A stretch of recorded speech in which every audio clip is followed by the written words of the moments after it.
This is Thayer Chandler's Omni 4000 airbrush, gravity feed,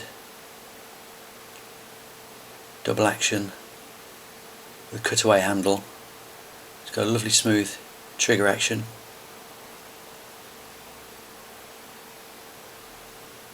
Comes with a plastic paint cup lid, quite a large reservoir for the paint,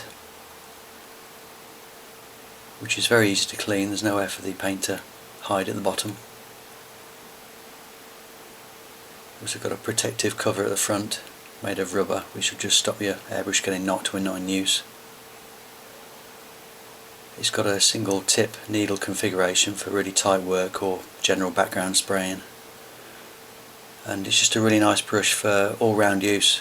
Nice chrome finish, well machined parts.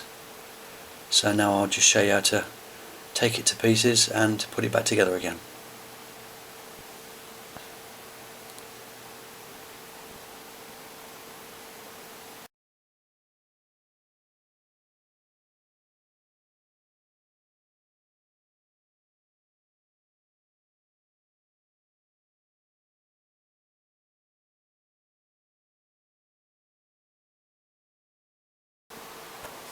Okay, to begin with, we're going to remove the handle.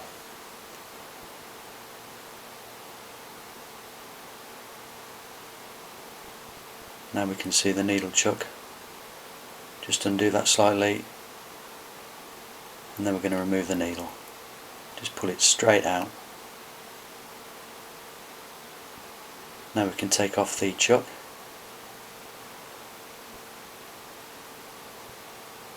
Next it's unscrewing the spring tensioner. Just keep your thumb on the trigger so that nothing drops out while you're doing this. All the way out. There you can see the spring.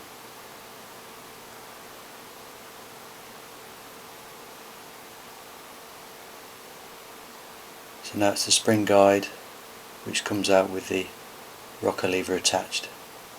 It's attached with a small pin. Now we just pull the trigger up. Nothing to the trigger, just a dimple on the bottom that engages with the air valve. Now we're going to turn the airbrush round, take off the air cap.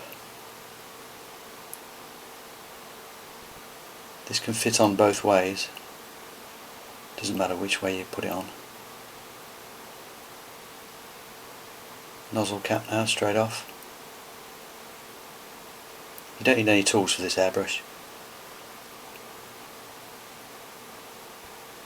Now you can see the tip of the nozzle. Okay, the nozzle retainer.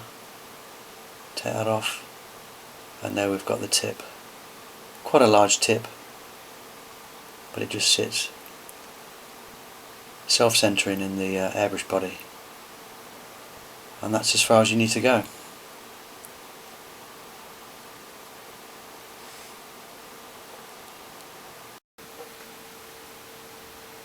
Okay, what we're going to do now is replace all the components. So we'll turn to the front of the airbrush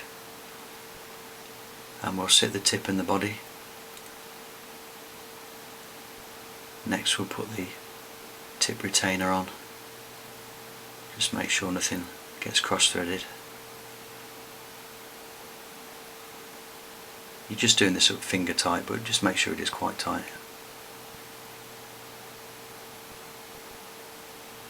Now we've got the nozzle cap. Just finger tight again. And then we've got the reverser guard air cap just to go on. I'll put it this way around for now. Now moving to the back of the airbrush, we're just going to sit the trigger in the body. Just make sure it sits on top of the air valve.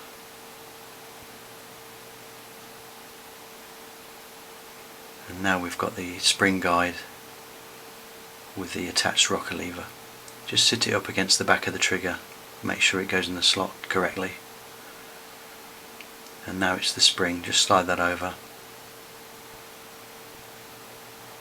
and the spring tensioner.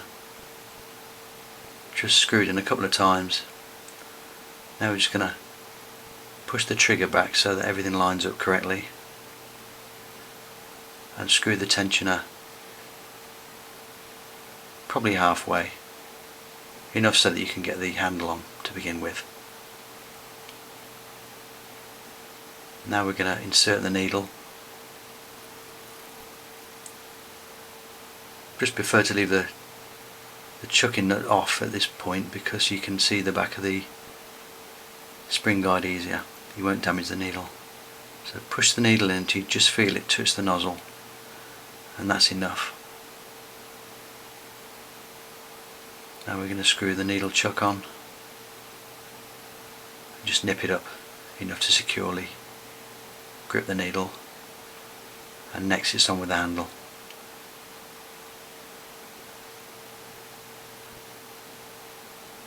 And now it's just time to test the trigger. Just make sure everything lines up and you're ready to go.